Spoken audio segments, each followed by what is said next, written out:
Hello. Okay, we're going to get started again. So this is the last talk of the conference, actually. So it's been great. Yeah. Two important announcements. First of all the speakers should please go see Kat at the registration desk before we all clear out of here. And the second important announcement is just a warning that the mysterious bag of Doritos on the table outside is not an official conference-provided snack. So we suspect it's a tangy and crunchy honey trap. So with that, I'd like to introduce Richard Johnson. Hello, yes, I'm Richard Johnson, and today my talk is Ghost Speed Tracer. Just to start off, I'm honored to be speaking here at the 10th anniversary of REcon. This is the third time in the last 4 years I've been here. You might have seen some of my earlier talks on concolic execution and other high-speed, high-performance fuzzing.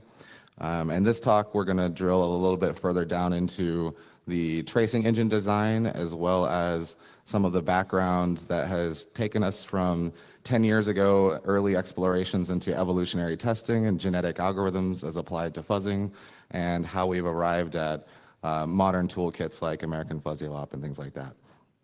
So I'm a research manager for a team at Cisco, and by way of SourceFire, several of our team members are in the audience, and hopefully you guys have had a chance to talk to them. Generally speaking, we work on finding vulns and writing tools to help assist with that. I do want to give a special shout out to a collaborator of ours who's also part of Talos, but not my team, Andrea Alivi. He's been really essential in helping put together some of the Windows driver side of this talk. So at the beginning, we're just going to do a brief overview of how tracing can be applied in your day-to-day. We'll probably skim through some of this early stuff fairly quickly because I've added a substantial amount of information to this talk since the first run. But then we'll go into guided fuzzing, kind of which approaches to guided fuzzing had merit along the way in the last 10 years, what attributes have actually influenced where we are today, why we have things like high performance feedback signal oriented mutation fuzzing that's highly effective, and then specifically talk about engines such as binary translation and the hardware tracing engines that are available in your CPUs, specifically Intel. So the goal is to get an idea of what attributes are useful, and if you're going to go write your own fuzzers, what things to keep in mind that we can learn from past work of the giants that we stand on, and then figure out what things are remaining to be optimized, and how can we push the technology forward continually. And then finally unlocking this new feature set in the Intel processors as of Broadwell and Skylake. It's a completely new hardware tracing mode that recently was just added to the Linux kernel, but to date has not really had support on Windows. And it's a very efficient engine, so we'll get into details on that later. But as far as applications for doing tracing, obviously in software engineering, you can use it for unit testing, performance monitoring. It's useful in malware analysis for unpacking and behavioral analysis, automated sandboxes, things like that. We saw Microsoft give away $250,000 for mitigations based upon LBR tracing engines. And also memory safety checkers oftentimes also do tracing for data flow and things like that. But in software security, we're mostly interested in applying tracing to doing things like corpus distillation so that you can observe whether or not the inputs that you might be using in fuzz testing are useful, and trying to reach that minimal set so that you reduce your total byte space down to things that will be effective if you're going to go ahead and randomly mutate them. And then, and more recently, getting into guided fuzzing and being able to provide a feedback signal during the testing process.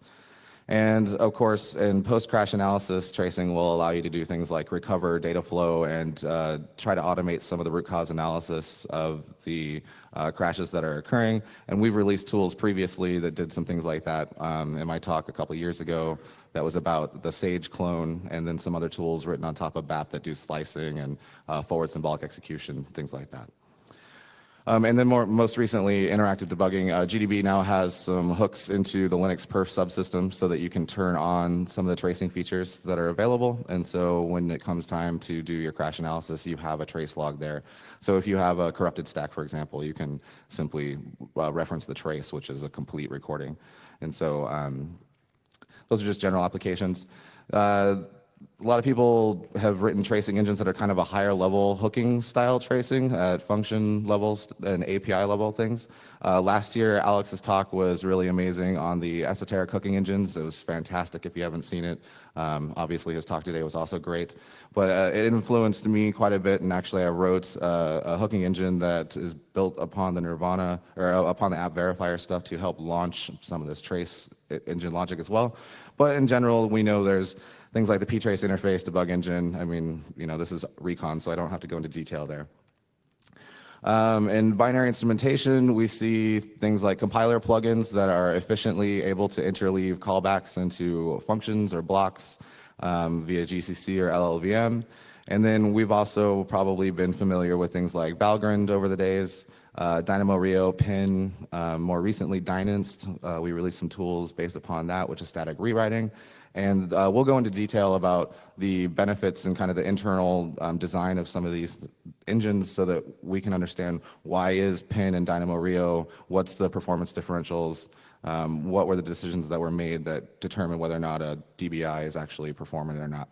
And then recently we have new engines based on like V8, like Frida, and I'm sure there's others that, I'm not going to enumerate them all, but tracing engines are ubiquitous and available and useful and something to be interested in, but it's also important when you go to pick a tracing engine that you're picking one that's kind of tuned towards the application that you're looking to supply. So besides the software-oriented DBI engines, there's native hardware support and tracing going all the way back to Pentium 4 on x86.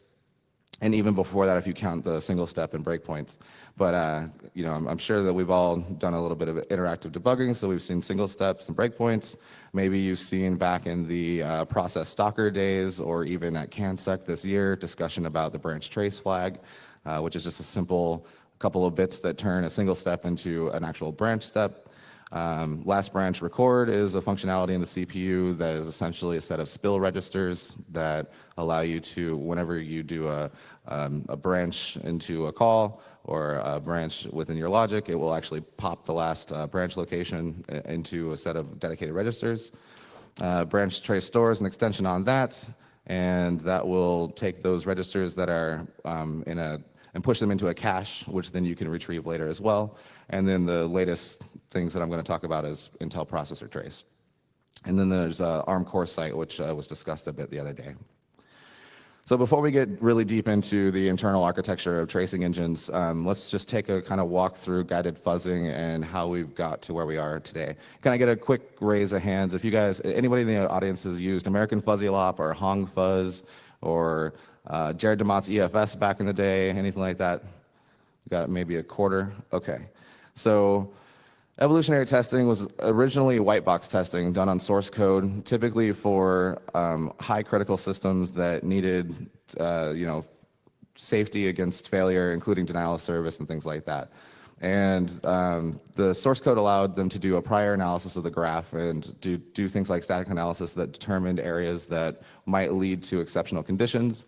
And then they would use evolutionary testing to try to craft inputs that would get you to those locations. This allowed them to define a fitness function that was essentially distance from a targeted area in the graph. So if you already know where you want to go in a graph, you can do a trace and record where you visit in this particular iteration and determine whether or not you got close to where you're trying to land. Now, when we do vulnerability research, we don't necessarily know where the bugs are yet. So this is just how this influenced the later development of fuzz testing. But ultimately, it was still difficult to define properties that tell you how to traverse graph edges and get to the locations that you're interested in. And the applications were not really security specific in the sense of like finding vulns that you can exploit or anything like that. But it was the early generation, mostly government, avionics, some automotive, things like that. So Bringing it into the fuzzing realm, what we're trying to do is apply this concept of having an evaluation of fitness, or an evaluation of where you went in a graph over your execution, to determine if it was better than your last mutation. Are you visiting new areas of the graph, essentially? So in the concept of evolutionary testing, you have a sample set, that's your pool of samples. You have operations that you perform on your samples, which tend to be, just like in genetics, random mutations and crossovers. And then you have a way to evaluate whether or not those random mutations or crossovers were actually fit to continue executing in that function, which in this case, the function is generating inputs that will eventually lead to crashes or discover more code coverage ultimately. So the first time this was discussed in public was as applied to security testing for finding vulns was at Black Hat in 2006, and Embleton and Sparks talked about a tool called Sidewinder. And it was actually really cool. They took, I think their approach was pretty intelligent, and they took a Markov process, which is a way to weight a graph for essentially likelihood for visiting that path over time. And so that way you could observe one trace and compare it to the entire history of all your other traces very efficiently. They took a pretty simple interpretation of genetic algorithms, really only applying random mutation and occasionally a crossover between a previously known good input and that got new code coverage and the next one. They used a context-free grammar to describe the input rather than just doing simple byte flipping. And so they were able to actually mutate the grammar itself and then use the grammar to generate new inputs that match the now modified grammar. And then the only real weakness is that they didn't have a well-engineered tracing engine that was very efficient. So the actual genetic algorithm side, the evolutionary testing side, was pretty sound, but they didn't have a quick way to apply this where you could actually use it in practice the way that we do today, because it takes millions of iterations to really shake out good bugs and fuzzing. Their major contributions were certainly, first of all, actually taking genetic algorithms, applying them to fuzzing directly, and talking about it publicly to kind of put that seed into the community for further research. And the fact that they used the Markov process was an efficient data structure to store an entire history of traces, rather than having to go and parse like a binary format or a list of addresses that you executed each time and do diffs over that. Using a Markov process, you keep that kind of state all in one data structure. And so this system also allowed them to select target locations, code locations ahead of time, which you do by adding weights to the graph, right? So in this case, what you're looking for is unique paths typically. So you want to find the exceptional path, the one that's not taken by all the inputs. When you find your bugs, they tend to be in less traveled code. And so by weighting the path in a way that says, if this input reached a transition on the graph that was rare, then this is probably a better input than one that only reaches transitions on the graph that are common. And so in addition to be able to holding the entire history of all of your inputs doing it this way, you can also specifically point out parts of the graph and weight them in a way that you want. So you can drive the feedback algorithm directly, which is nice. Something that you can't do with current storage. So the main problems with them were that they had never open sourced it or really discussed much about the internal architecture other than one deck of slides. And it's too bad because a lot of the ideas, I think they were off to a great start and they were really just missing a good tracing engine. Because the next year we had a talk from Jared DeMott, and he was doing his PhD on evolutionary testing, and unfortunately I feel as though he kind of took it to an extreme, trying to track too many variables, getting too close to the biology of things rather than remembering that we're trying to come up with just an efficient signal to let us determine whether or not the execution that just occurred was useful or not. And that led to him creating a system that was both slow due to the tracing mechanism of BTF for the debugger API, as well as a bit clunky because he was storing a lot of state in a database. So you had to query a database every time and do, you were comparing your current iteration to all other iterations through SQL queries. And as we know, that's just not the fastest way to go. And he had just a larger concept of genetic algorithms as applied to testing that didn't really pan out that well. He did experiment with doing hooking at a function level and trying to use that in evolutionary testing, and it worked somewhat in his specific examples, but he was only really looking at text mode protocols, which generally speaking, when you architect software, I think that you're more likely to have a dedicated function per verb in a textual grammar protocol than you are if you have a dense packed structure that you're going to be tearing apart and have a lot of logic in a particular type of format. So I think since 2007, we've discovered that block-based granularity is the better one to go with. And then, of course, what I would say has kind of been a new evolution in the last 2 to 3 years is a real practical, well-engineered tool that is designed to be idiot-proof right out of the box and kind of be a mutational fuzzer just like any other mutational fuzzer, except that it has a lot more logic and intelligence to it. Most mutational fuzzers don't take a lot of setup or reasoning or configurations or twiddling with variables or figuring out weights on a Markov graph. They just kind of are fire and forget. And so American Fuzzy Lop has pretty much pulled off that goal. And what it does is it uses a compile time instrumentation out of the box, which when you compile your code at every logic branch and within your code, so every if-then statement, it injects a callback function or it injects a couple of instructions, which essentially update a byte map that contains the state of this current trace, as well as it makes it comparable to all previous traces. So basically what this looks like is there's 64K in memory, and this is a byte map that allows you to increment offsets into that to indicate number of times you visited a branch.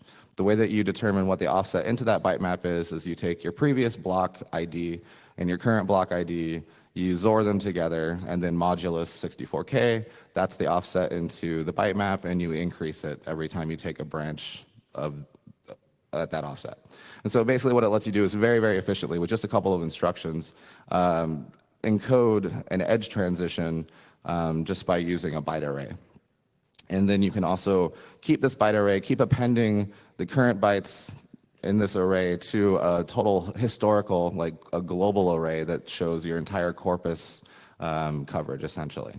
And so, and he also took a comprehensive approach at mutation fuzzing strategies that we've seen kind of Spike started, I suppose, encoding specific mutation strategies that weren't just random bit flips at a percentage, but they were more like, edge values for integers or format strings or various other inputs that we know to be good sets for doing mutation with.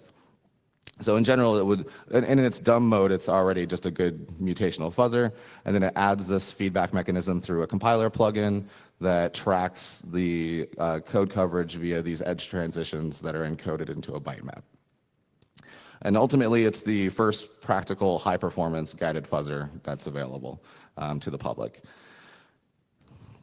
So, and it even comes with a nice little GUI. You can kind of see up here, it's got a little nice old school ANSI style looking layout. It also gives you a global coverage map. It allows you to use tools to do min set on the corpus. It allows you to minimize individual inputs. It comes with a lot of extra tooling. It also includes a fork server, which reduces the initialization time every iteration of the process. So once you get the process launched, it just forks it every time, which in Linux is a copy on write. And last year, in my talk, we kind of were exploring, we ported AFL to Cygwin environment, which simply required implementing some shared memory APIs. And then also, we tried to write a Windows native fork, which was successful using NT clone user process. However, when you create processes using that low-level system call, user32 and the CSRSS subsystem's not aware of it.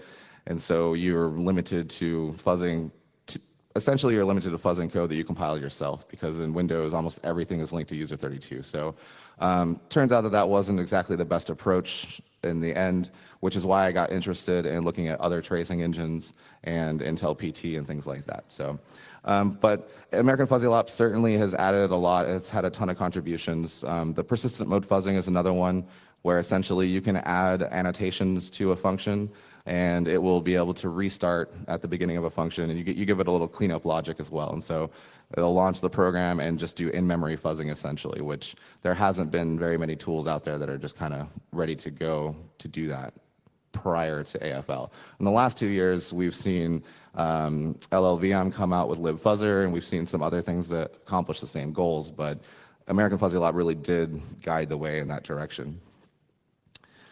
And also, the last thing I'll comment here, some of the things that Ben Nagy has been doing talks on, he mentioned using reuse of inputs that were generated through directed fuzzing like this, which is very, very useful. So for example, if you want to target a binary program and you don't have a way to efficiently instrument it, you can use a reference implementation or an open source implementation of that same parser and generate all your inputs.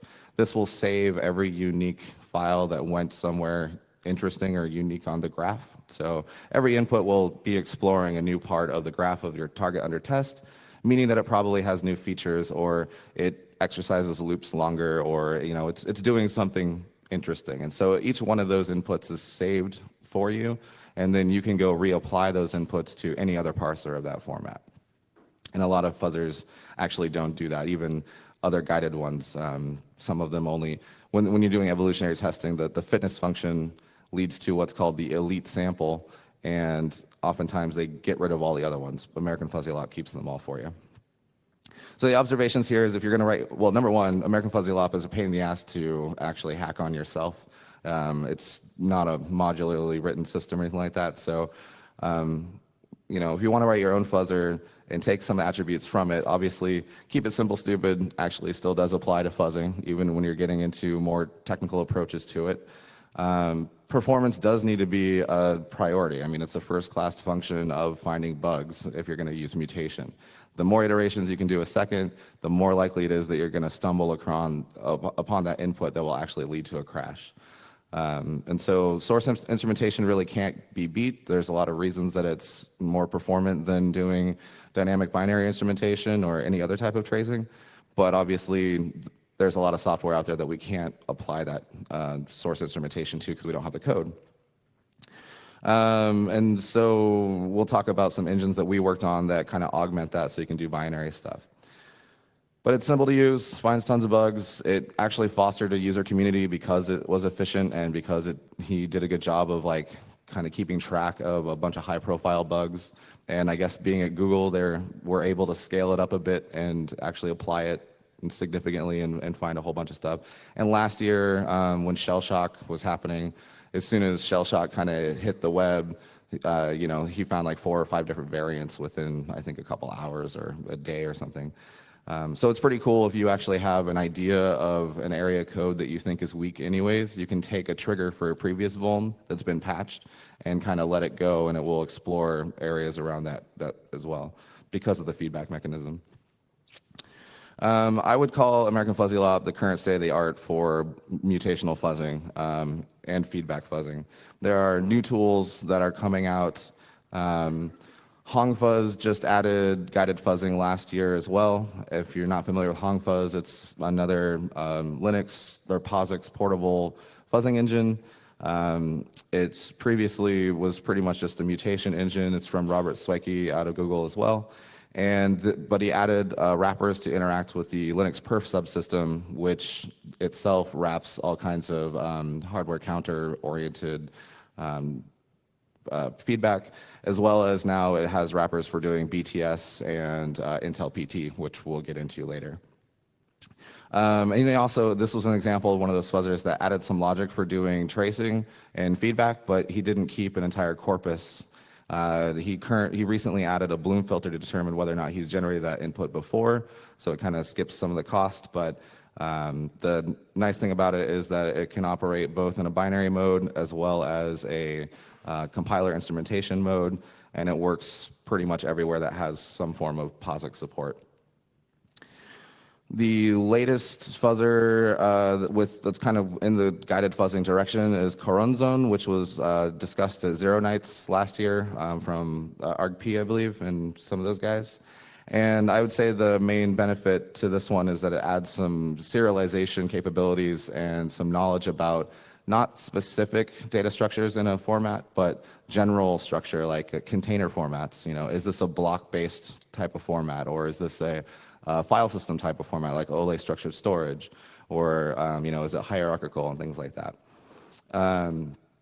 Unfortunately, he just uses off-the-shelf tracing engines. So he used Cosink's Run Tracer, I believe, and then he used DynamoRio's Code Coverage Tracer, which is actually a hit tracer in its default mode. So some of the logic for keeping around the feedback is a little bit weaker, but some of the upfront, like serialization and being able to tear apart an input and actually get deeper into it to fuzz it is engineered a bit better.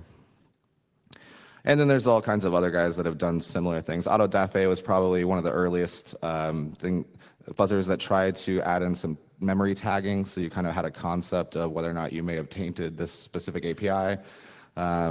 Jackson Koretz made the blind code coverage fuzzer that came out a couple years ago, and CubFuzz is kind of a miniature clone of AFL.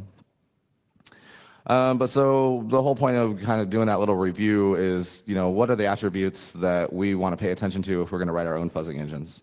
Number one, guided fuzzing does find more bugs than blind mutational fuzzing.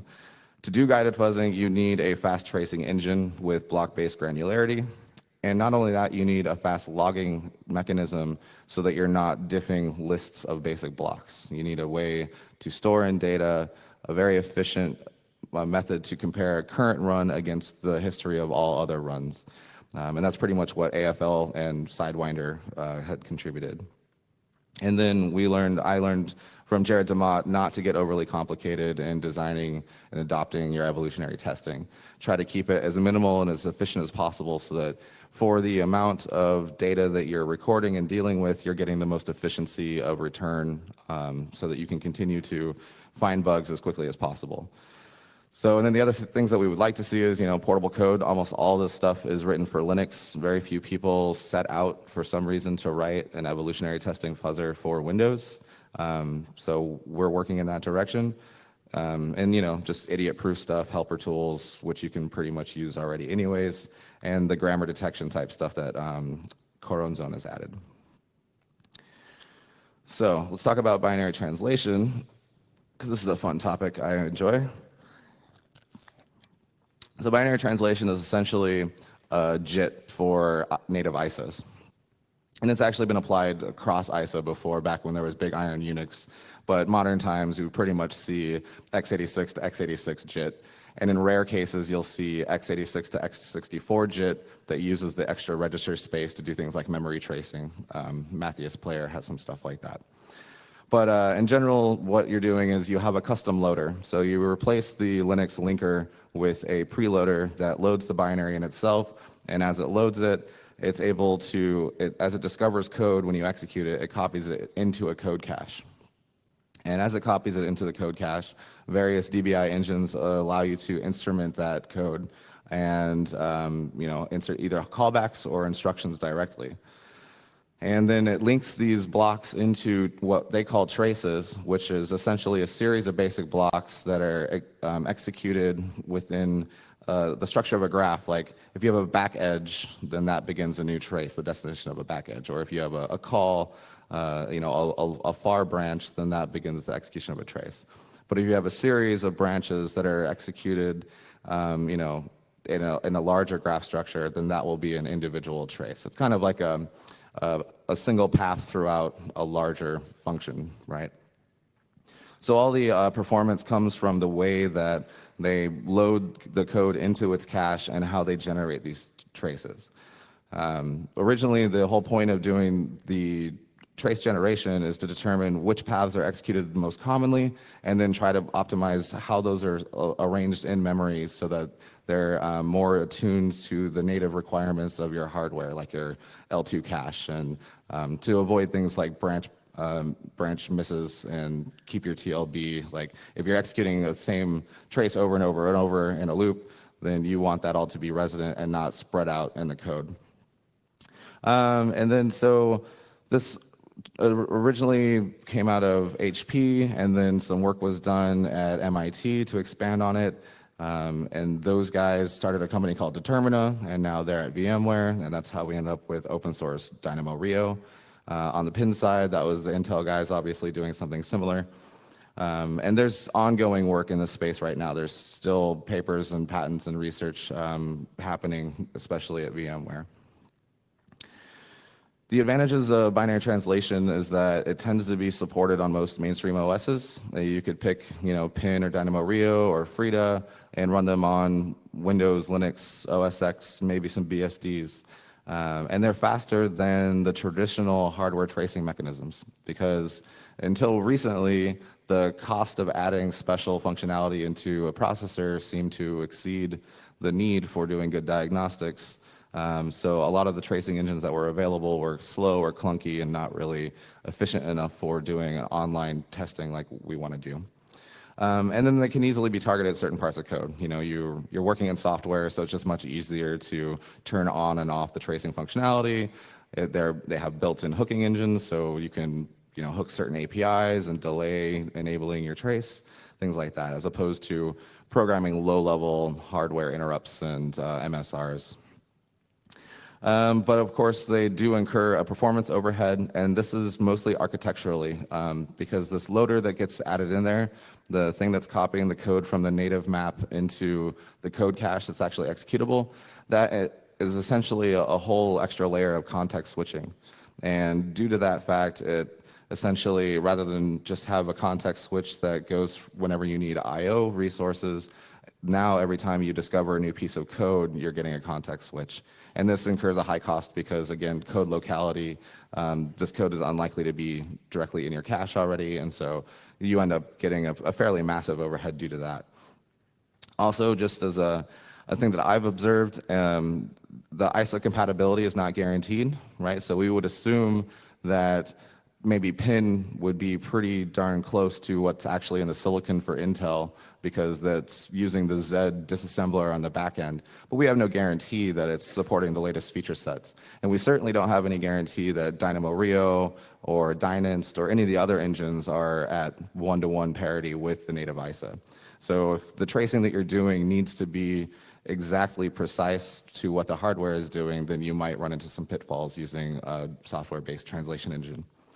And then also if you're doing tracing like in the malware realm as opposed to just doing fuzzing, if you're up against hostile binaries, then these are easily detectable, essentially. Just like virtualization of any form, there's kind of key giveaways of either certain memory maps not being available or other things that are anomalous to a normal operating system. So I'm not really going to talk about Valgrind other than VexIR is really useful. And if you've seen tools written on Valgrind like Memcache and other crash analysis tools, a lot of that functionality is now available in Dynamo Rio, which is at least twice as fast, and it's portable across operating systems. They include things like the ability to do shadow stacks and memory tainting and things like that, all in Dr. Memory, which is an advanced debugging tool built on top of Dynamo Rio. So my main reference point for Valgrind is that it's awesome. It's just kind of older and slower, and a lot of people have access to it in academia as they may go through some systems engineering classes. But I would like to see people move towards something that's at least portable, because all the tooling written on Valgrind is not portable to Windows. So that's the more significant tools that have been written on top of Valgrind, though, are Memgrind and Flare. Flare is really cool. That's one of the reasons. Current Zone, being able to kind of tear apart components of an input, reminds me of Flare. And Flare essentially was a method for hooking deep into a program to allow you to fuzz beyond things like checksums and compression and get to the guts of the code. That was also worked on by Tavis Ormandy and Will Drury. So Pin is probably, can I get a raise of hands? Has anybody used Pin before? Yeah, so it's probably going to be the most commonly used one today. I call it DBT with training wheels. A lot of people migrate towards it because it has a higher level API. It's written in C++. It's really easy to get into. I mean, on my next slide, I'll show you in 5 lines, you have a callback to whatever you want to do in any basic block in your target. But unfortunately, there's a few things about the design of pin that reduce the efficiency. Like number one, you don't get to observe a basic block when it's loaded into the cache. You observe basic blocks as they're executed out of traces. And this is significant because traces can contain multiple basic blocks, meaning that you can re-instrument the same block over and over and over if multiple traces are being generated that include that basic block. That hook will only be in that trace, so it won't persist. So each time it has to rehook it. So that's kind of slow. Another problem is it's closed source and licensing is pretty restrictive on it. You can't just distribute pin with your tool. But in general, it's just really easy to get into. So like, for example, this is all you need to write besides a couple of init callback functions. Or like, this is the callback function. There's a couple of initialization APIs you have to call, but this right here will allow you to insert a call anywhere in a basic block that will call back to your basic block hook, and then you can do whatever logic you want. You can observe and analyze the program. I don't know why my font is rendering weird. I'll blame LibreOffice. But so basically, pin is just really easy to get into, but it's not very fast. It's quite a bit slower. And in fact, I do have some demos of each one of these tracing engines here, which I will show you really quick what we're looking at. So I have a demo that shows a block trace using pin. We're going to run libpng over a set of 100 inputs and just see the time that that takes here. And it will take roughly 60 seconds or so.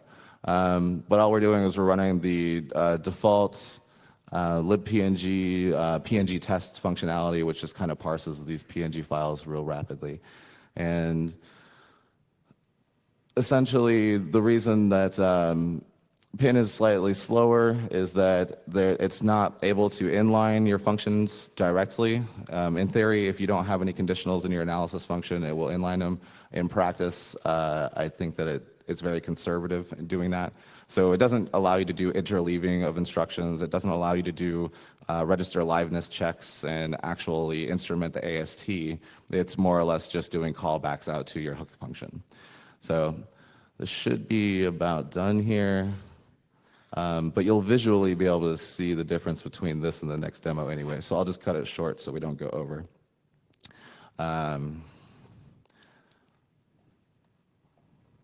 So Dynamo Rio is essentially a much deeper introspection on a DBT. It allows you to directly modify the AST that's inside the instrumentation engine. So when it loads your binary and it discovers a new basic block, it converts that block into an AST internally, and then it allows you to actually do checks on the registers, the flags, like everything you want to do. You can synthesize instructions on the fly. It's also portable and BSD licensed, so if you're writing tooling that you want to be able to ship and package, it's available. And it has powerful tools like Dr. Memory, which, like I mentioned already, has shadow memory, taint tracking, all kinds of stuff similar to Valgrind Memcheck. It does take a little bit more effort to read this font. No, it takes a little more effort to do the instrumentation. What this is doing right here is essentially it's saying that we want to insert some instructions into each basic block. We don't really care where the instructions are at, as long as we are able to put them in sequence, and we're looking to see if flags are dead because we're going to do an increment, which will impact E flags, and we don't want to have to store that and restore it. So it's looking for a point in the code where our injected instructions are going to not have to do a whole store and restore of previously saved data or registers, which will greatly increase the efficiency of your instrumentation.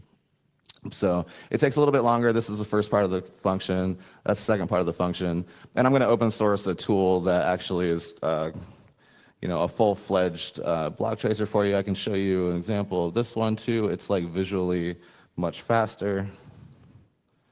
Okay.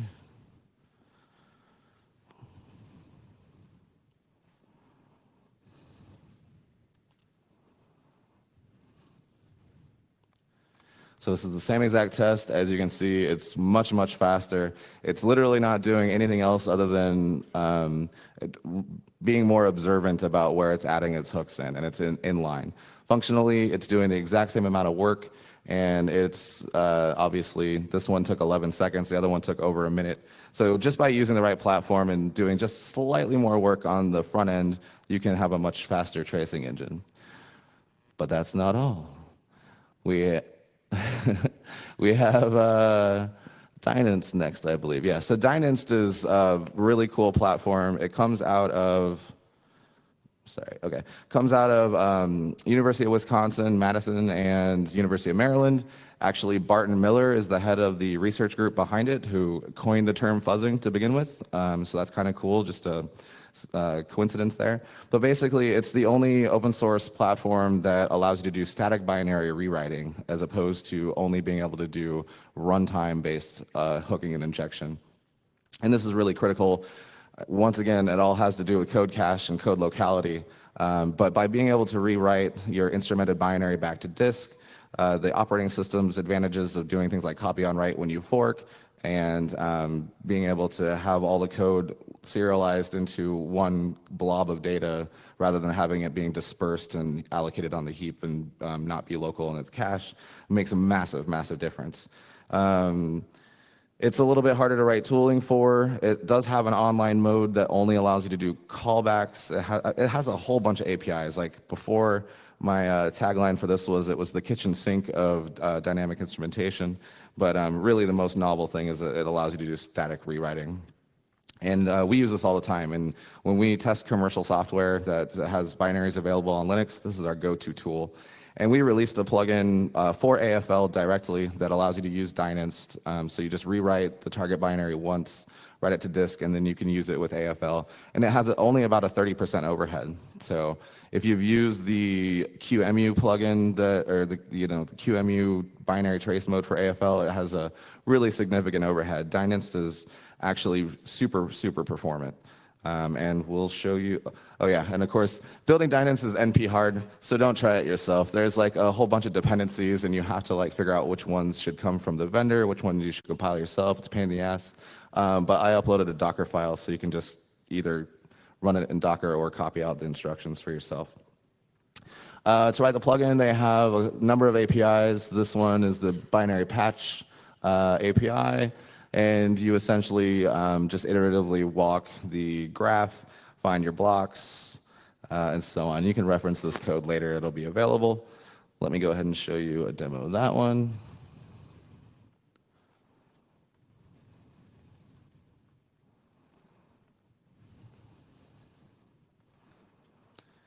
So that last one was 11 seconds. We expect this one to be even faster. Oh, there it goes, just 1 second. So we went from like over a minute if you write the tool in Pin, and if you choose to write the tool in Dynast and you are able to run it on Linux against dynamically linked software, then you don't even need source code it. It's obviously way, way faster. So 60 times speed up just by choosing the right platform and doing a little bit of extra work up front in the code that you write. So my recommendation is, if you're going to be writing tracing tools, pick the right platform for the job. Don't necessarily just go with the easiest one because it's approachable.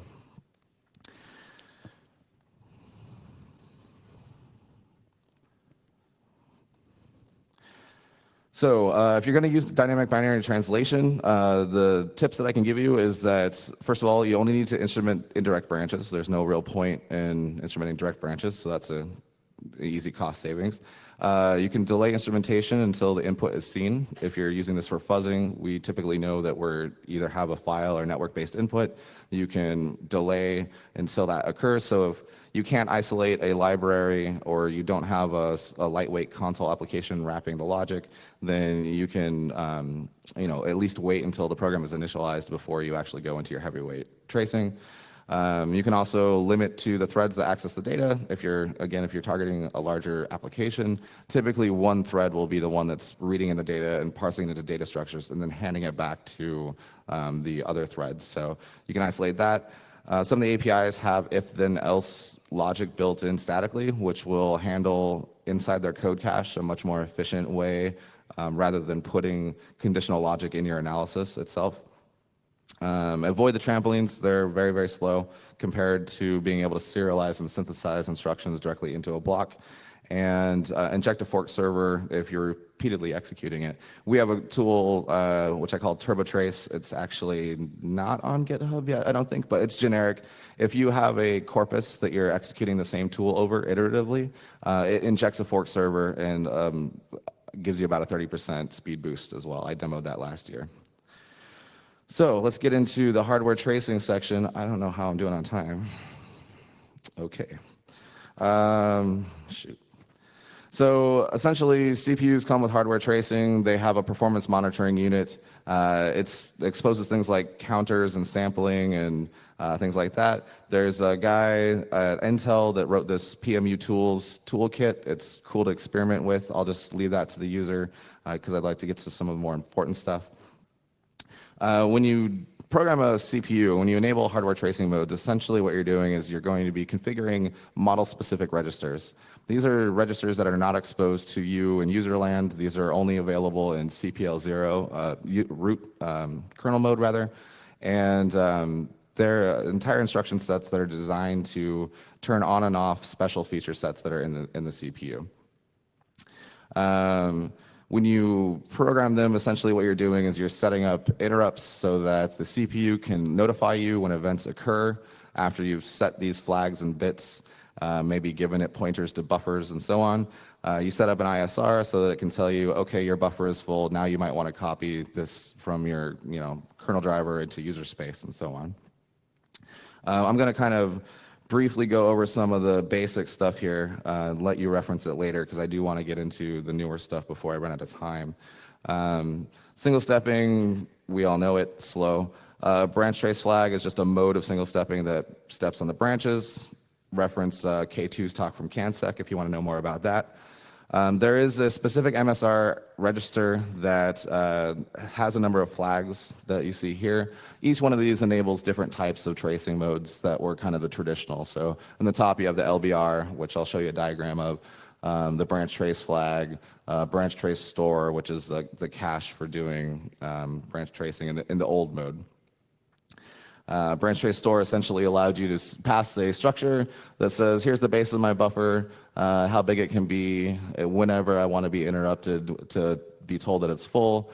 And essentially the CPU would store this DS area record structure, which includes your IP address, all of your registers, context, and things like that, the flags and so on. So essentially every time you took a branch, it would be able to dump context into a buffer for you. Graphically, it looks kind of like this in the instruction pipeline. I ripped this slide off of somebody else, but it is a nice illustration. Essentially, when your branches like a ret or jump are loaded into the instruction pipeline, there's a series of registers behind the scenes that you don't normally view called the LBR registers. Those keep the branch from and to, and also a bit on whether or not that was a predicted branch or not, just for internal cache tuning. And if you have the branch trace message flag enabled, then that will actually go outside of the CPU onto the system bus and into your L2 cache. Your L2 cache will then hold a structure that will point to the save area for the storage. And essentially, you'll just get a series of these structures, which are your context at the time of your branch. Unfortunately, it's really, really slow. I've got a demo of that, but it's super slow. It's not really worth going much further into. And I'll let you reference these slides later as well. So Intel Processor Trace is the new hotness. It was available as of last 2 years pretty much in consumer devices. It's not on the server side yet. They're still in Haswell. But soon they'll be catching up, and they're going to get all kinds of great features like SGX and Intel PT, and apparently this new Intel CET stuff, all super exciting. What you need to know about Intel Processor Trace is that it is the first efficiently engineered tracing engine to go into an Intel CPU. It's per core. It gives you essentially full system tracing all the way from SMM all the way up to user space. And if you want to toy with it, the easiest way is now in Linux 4.1, which is after I started developing this stuff last year. They have added some support to the perf subsystem. There's also a simple reference driver called Simple PT that the same guy that wrote the PMU tools has up on GitHub.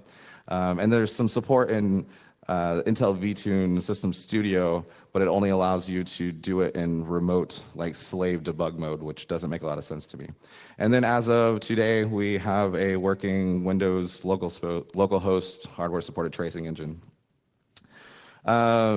So as I mentioned, it can actually trace down into SMM if you have a digital certificate. So most of us won't have that access, but it is able to trace hypervisors and kernels and user space and do filtering based upon the CR3 page table of your choosing. It logs directly to physical memory through a linear address range, and it can also take not just a contiguous address range, but in Skylake they added the ability to give it an array of pages or array of ranges, so you're able to have arbitrarily large linear cache that doesn't have to be contiguous, which can be difficult to allocate. One of the main features is, again, it has a minimal log format, and this echoes what I was saying about when you do the directed fuzzing. You need to figure out ways to keep these traces small so that you're not wasting time in I/O instead of actually doing what you want to do. So, for example, they can do 1 bit per conditional branch, and they can actually stack up to 6 of those in a single packet, like a protobuf kind of packet. So what this means is essentially if you're in a loop, for example, and you're waiting for your counter to count down, it can tightly compress the number of times that branch was taken or not. For indirect branches, it also, of course, has to record the destination address. It interrupts the source and destination for logging, and the main problem or the main difficulty or hurdle with this is that you need access to the original memory map information to decode the trace because it's so sparse. So this is kind of what the format looks like. Each of the top ones are individual packet types, and these tend to be literally like just a couple of bits. So I'll show you a decoding of that in a second. I can't tell you how much of a pain in the ass it is to get this configured. It's 90 pages in the Intel software developer manuals, so we can't just randomly flip bits to get this to go. You really got to know what you're doing and figure out which feature sets you want enabled. This isn't really meant for you to read right now. You can look at it later. But basically the idea is that per CPU, you can enable these MSR registers, and then it will write this heavily compressed format out to your linear cache, and then you can register an interrupt to handle when that cache is full, or you can use it in ring buffer mode and then dump it later when the process exits. If you want to toy with it, you can use it through the Linux perf subsystem. If you want to write tools around it, I actually recommend either Simple PT on Linux or our new Talos Intel PT driver. I have some of the structures in here, but we're going to publish the code next week anyway, so you guys can just go through the code since I'm a little short on time. But the idea is that, per processor, we have a trace buffer, and each one of those buffers gets allocated via allocate physical memory in Windows. Allows you to filter on each core, and then a whole bunch of configurations for which features you want to enable. This is more or less directly right out of the manual, and so on. So let me just show you, see if we can't get a demo here. So here's what we should be expecting is loading a driver, and then we're going to run a program under trace, and then we're going to use the reference libipt, which knows how to decode this packet format to dump out these records. So right here, these are those internal packets that I just showed you in that image. These can be mapped then later on to a process map, and so essentially you can end up with a series of blocks that were executed. So let's see if the demo gods will be with us today.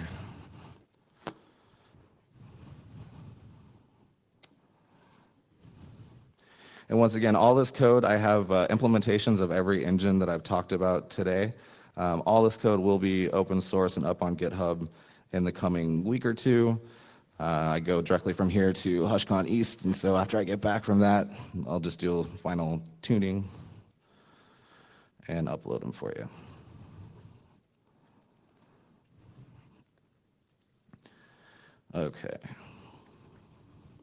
So So are we live? Yes, okay. So we have we're going to go ahead and use the driver installer here on the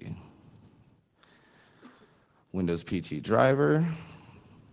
And so this is just a driver that needs to be a driver or in a hypervisor just so that you have access to program the MSR registers directly. This is doing all the heavy lifting of configuring all the flags and setting up the buffers and allocating the physical address ranges so that they won't get trampled on by anything else. So now we are installed. Next we want to go ahead and this is just our little test driver. What this does is it launches an application, suspends it, gets its CR3 value, and then tells the Intel PT driver to start tracing for that. So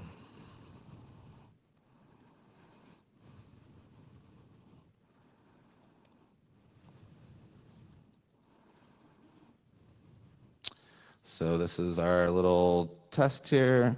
We'll go ahead and exit, so that will copy we do a 0 copy from the physical address up to user space for the file. And then over here, we can do a dump of that new log file. And here it is decoding the packets, and these were, I guess it's good. Let me pause it so you guys can actually see what we're seeing here. So we're seeing here in the top, so I guess the font's kind of small, but at the very top you see some unique packets that are essentially telling the CPU what mode to enter into and to enable the Intel PT trace driver. And then you'll see we have some of these packets that say TNT, that's taken, not taken, and then it has a number after it for the number of branches that are represented there, exclamation marks meaning that it was taken, the dots meaning it's a 0, it's not taken. And then below that you'll see like the TIP packets, that's the taken IP or the target IP address, and so on. So that's the working Intel PT on Windows, and this will all be available to you soon. And as far as conclusions, essentially, I know it's not everybody's favorite hobby like mine to write tracing engines and so on. So I think ultimately people should try to engineer tooling on top of tracing engines that fit what their needs are. And I'm releasing this code and I want to support it in Dynamo Rio, Dynast, and Intel PT engines. So if you have an application that you need a tracing engine for, I would like to hear from you, and we can work together to increase the efficiency of tracing engines for security testing overall. And that's it. So thank you very much.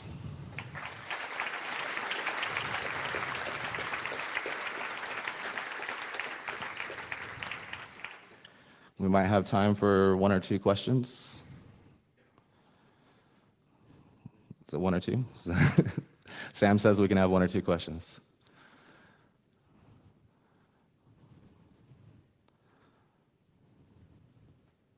No questions? All right, well, thank you.